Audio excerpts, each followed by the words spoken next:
Éric Briquet-Campin, arbitre vidéo pour la Fédération française de rugby. Je suis aussi à la direction technique nationale de l'arbitrage en charge de la partie communication et événementielle.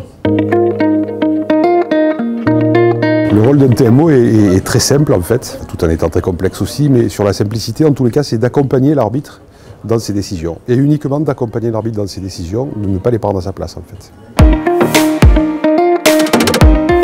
On est constamment en train de regarder le match, ça c'est une évidence parce qu'il est possible pour nous d'intervenir sans que l'arbitre nous demande.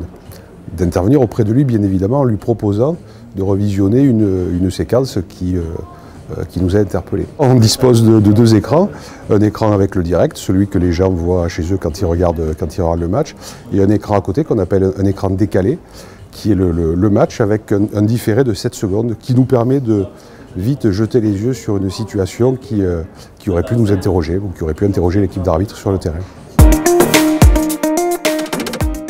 On se réunit sur des périodes de stage, les stages classiques que nous avons l'été, en fin de saison et en milieu de saison. On a ces 3 stages en présentiel et après on se réunit en visio justement autour de situations précises ou de questionnements qu'on peut avoir. On a ce qu'on appelle les observables.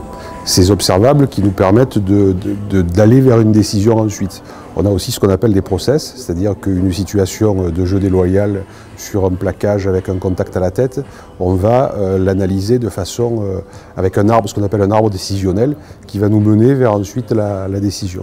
Lorsqu'on a une situation de plaquage avec un contact à la tête, on se pose différentes questions dans un ordre bien précis qui nous amène à la décision. Donc on suit cet arbre décisionnel. Est-ce qu'on a un contact à la tête? Oui, non. Est-ce que c'est un jeu déloyal? Oui, non. Quelle est la nature de ce jeu déloyal? Quel est le degré de danger de cette situation? Et est-ce qu'il y a des circonstances atténuantes ou aggravantes? C'est le même process que nous utilisons, que ce soit Nouvelle-Zélande, Australie ou Stade Toulousain, RCT.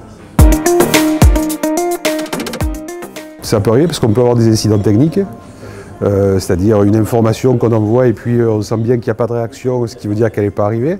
Donc là, on a un petit moment de solitude, ouais. Mais uniquement dans ces cas-là, parce que pour le reste, c'est une fonction solitaire au sens où on est effectivement enfermé dans un local où on est tout seul et on a l'habitude, et ça facilite la concentration d'ailleurs. Mais on est passé effectivement d'une phase où c'était une punition, une sanction, où parce qu'on était blessé ce jour-là, ben t'es blessé, tu peux pas jouer, ben tu vas arbitrer, où là finalement, c'était pas intégré à l'activité. Aujourd'hui, l'arbitrage, et au rugby aussi, en école de rugby, fait vraiment partie de la formation du joueur. Voilà. Et pas simplement pour apprendre la règle comme un perroquet pour apprendre la règle, mais pour l'intégrer en tant que dimension de sécurité notamment, et d'équité bien évidemment, de conquête. Ça fait partie pleinement de la formation du joueur. Je crois que le meilleur moyen c'est de venir effectivement à nos formations, à la Fédération française de rugby, c'est très facile. Il y a une adresse générique maintenant depuis 2 ans, je veux arbitrer@ffa.fr et on va répondre aux candidats dans les minutes et les heures qui viennent pour les orienter vers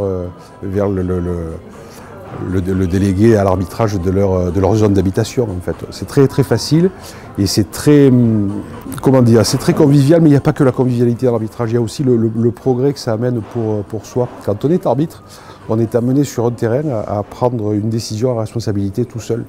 Et c'est très constructeur pour l'individu. C'est très constructeur dans sa formation de femme ou d'homme, très constructeur dans sa formation professionnelle. Ça aide vraiment à grandir et à progresser.